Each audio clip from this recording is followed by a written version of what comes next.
James's phone buzzed once on the kitchen table, and the room's warmth thinned like paper.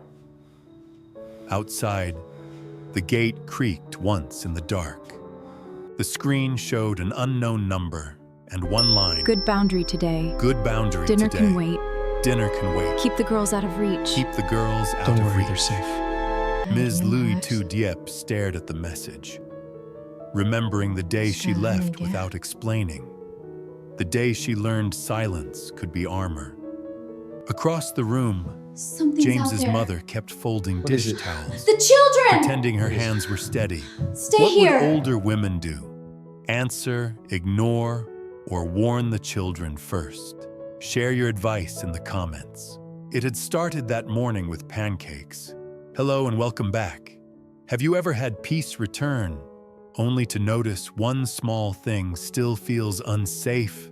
Because of that message, the morning tried to feel ordinary with warm light and steady kitchen sounds. Yet James kept his phone face down beside the flour, as if it might bite. Would Ms. Diep be allowed to build a normal day? Or would that unknown number demand a price?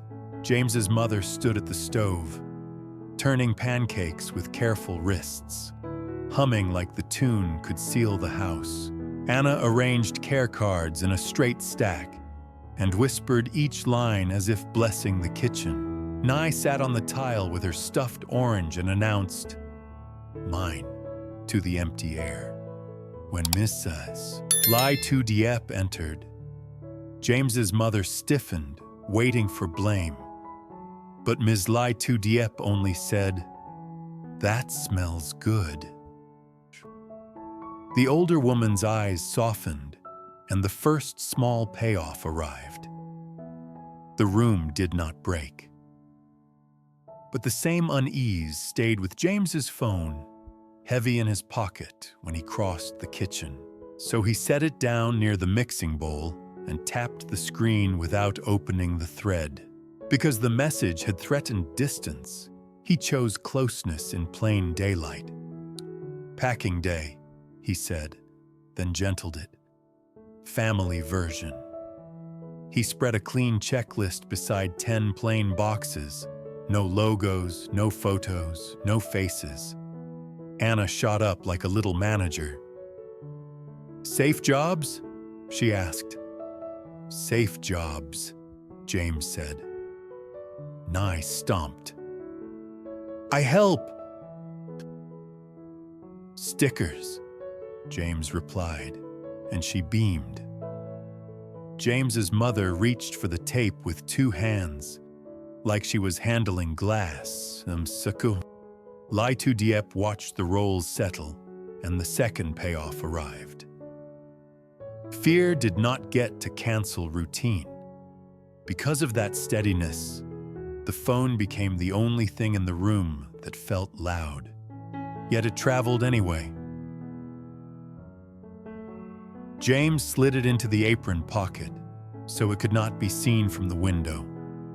That's why Ms. Diep kept her hands moving, building safety one box at a time.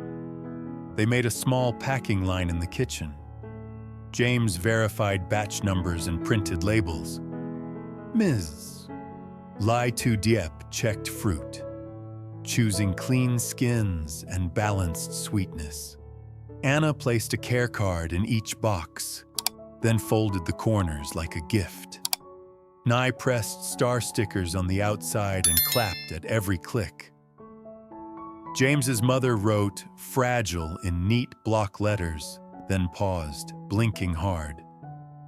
"This is what a family looks like," she whispered. James only nodded once, and the third payoff landed softly.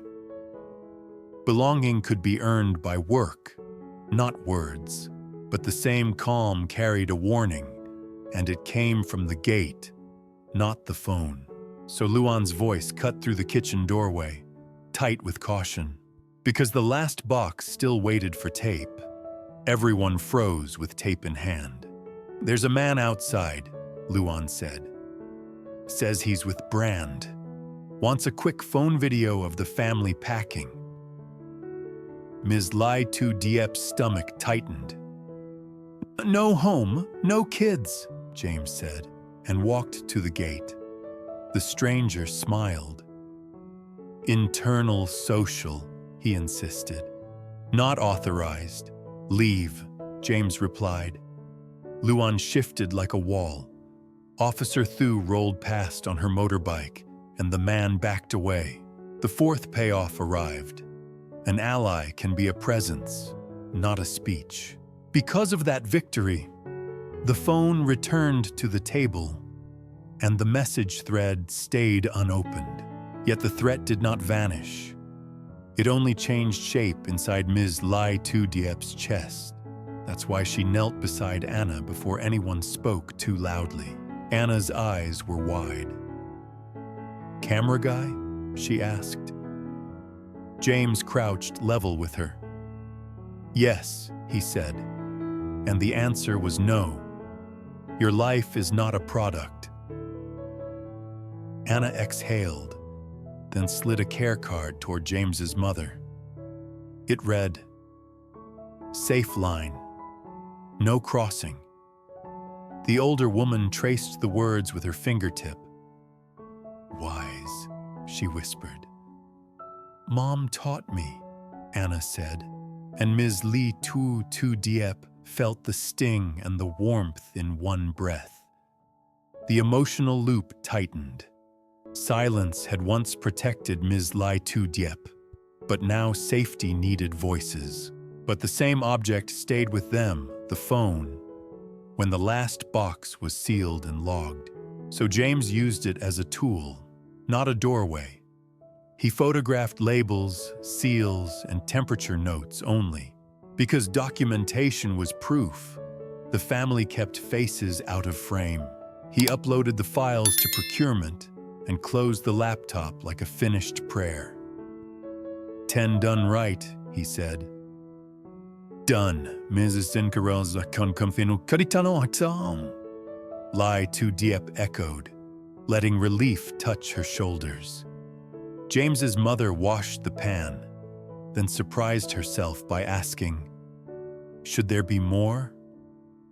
"Not today," James said. "Peace needs limits." The brief relief held, and then the midpoint turn sharpened it. James opened the unknown message at last, and beneath the first line was a second. Newly delivered, "Tell her the past is watching the gate." Yet the same fear could not be allowed to run the house, so the phone moved into James's hand and out of sight. That's why he walked to the garden with the children, choosing open air over closed rooms. Because the message named the gate, Ms. Lai Tu Diep's eyes kept drifting to the street. Anna checked basil leaves like a nurse checking a pulse. Nai watered the lime sapling and soaked her shoes, laughing. James's mother stood there, holding a small folded cloth she had stitched in secret. She offered it to Ms. Lui Tu Diep. "I don't have the right words," she said. Ms. Lai Tu Diep unfolded it and read, "Safe here, still growing." Warmth grounded the sting, but the threat loop stayed. Someone watched the gate, but the same phone buzz returned after bedtime, and the kitchen quiet turned thin again. So James sat with Ms. Lai Tu Diep at the table, the screen between them like an old silence returning. Because the earlier win felt fragile, both waited for the next sound. Procurement confirmed. Received logs. Great execution. Office run next week. Privacy terms will be reinforced. Relief came, another small payoff, yet it did not close the two open loops. The unknown number buzzed again, and James's face hardened without anger. The new message contained a photo of the Hill Fruits Gate taken from across the road, and 3 words, "Come alone." Proof. Many mothers have faced a moment like this, when protection means choosing the hard boundary. Older hearts know. Boundaries can feel rude, but they keep children breathing easy. What would older women advise? Call the police now or meet to stop the stalking first. But the same gate photo on James's phone kept the kitchen air thin, even after procurement confirmed the office run.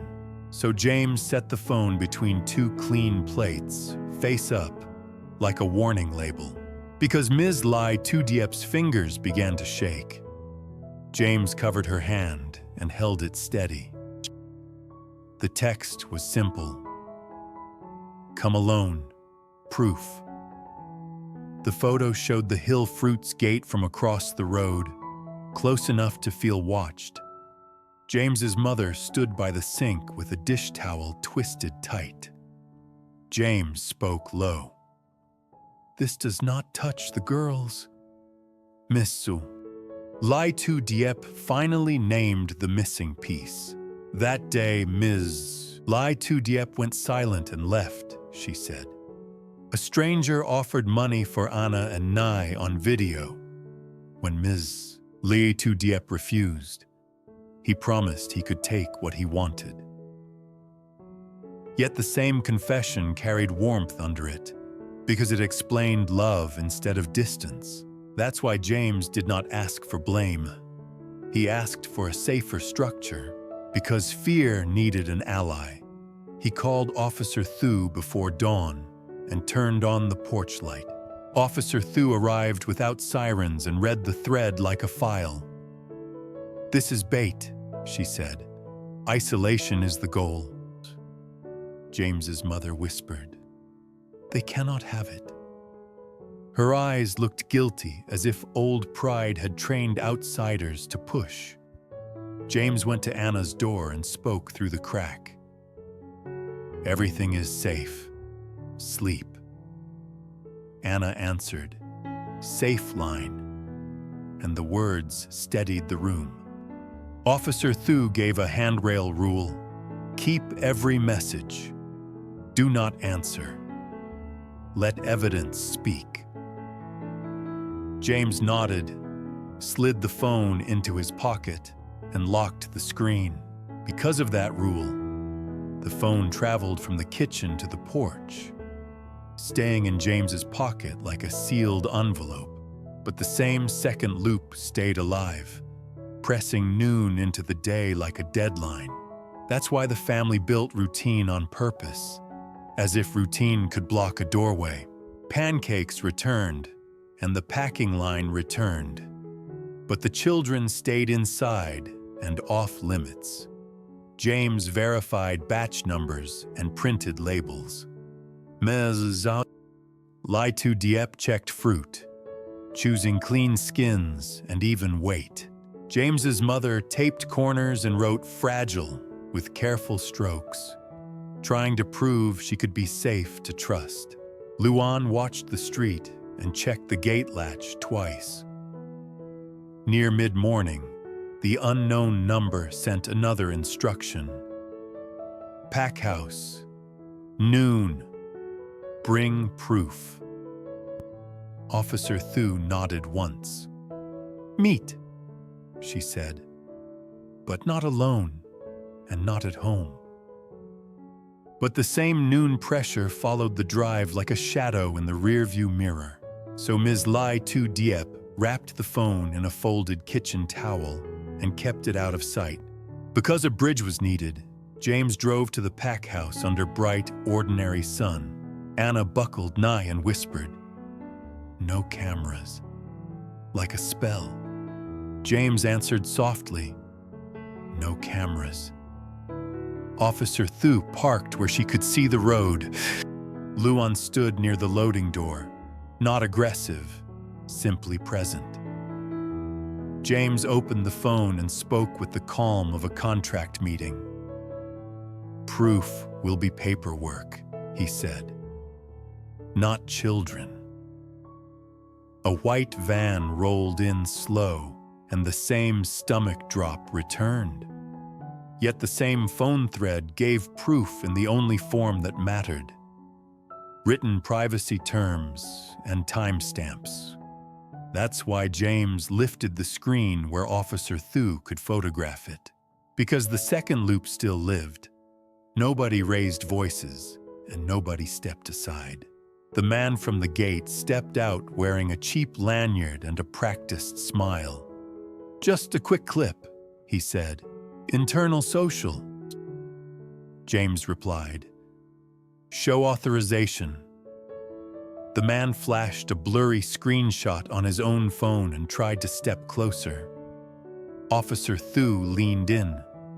"So not valid," she said. Luan shifted, blocking the door line without touching him. Ms. Lai Tu Diep spoke once, steady. "Protection is parenting." The man's smile thinned. "You don't want to look difficult." James read one sentence aloud, flat as law. "Pack house footage only, no home, no kids." Because of that refusal, the man's story shifted, and the threat tried to turn into shame and urgency. But James kept the fear contained, holding his phone still while Officer Thu built the chain of proof. That's why the next step was procedure, not argument. Officer Thu asked, "Who hired you?" The man muttered, "Freelance social," then added, "Someone said you'd cave." Officer Thu photographed the van plate, the lanyard, and the man's screen. James recorded the exchange from a respectful distance. Then Officer Thu made one call in the calm voice that turns fear into paperwork. A patrol unit arrived quietly and asked for contracts. The man produced none, then tried anger, then tried pleading. Procurement called James on speaker, voice sharp. "We did not send anyone," the director said. "That contractor is unauthorized and terminated now." The officer read the trespass notice aloud, clear, slow. Yet the same family did not celebrate in the lot, because safety needs practice, not adrenaline. So the trespass notice traveled home inside James's contract binder, folded like a boundary made visible. Because peace must be rebuilt gently. The house returned to small routines on purpose. Officer Thu helped Luan mount one simple camera aimed at the street. One lens, no show, only protection. James's mother placed the stitched cloth on the kitchen shelf. "Safe here, still growing." Anna taped a new care card beneath it. "Safe line, no crossing." Shakitam Nai watered the lime sapling and soaked her shoes again, laughing at her own mistake. Psirzo. Lai Tu Diep watched the porch light glow and noticed her breathing stayed even. James sent procurement one final line. "Privacy held." On the reply came back, "Privacy protected." Terms reiterated in writing, so the same warmth that began with pancakes returned at night. Steadier because it had been defended. Because peace needs a closing ritual, James reheated 2 pancakes and cut them into small squares. That's why James's mother served plates without flinching. Learning belonging through repetition, she whispered, "Thank you for letting a mother learn." Miss Lai Tu Diep answered, "Belonging is built." James read to Anna until her eyelids fell, then tucked Nai's stuffed orange beside her pillow. Outside, the hill fruits light stayed on, ordinary and bright. Inside, basil leaves brushed the window when the night breeze passed. The contract binder rested on the shelf with the trespass notice inside, proof that boundaries can be gentle and still strong. What advice would older women offer when outsiders ask for access to children?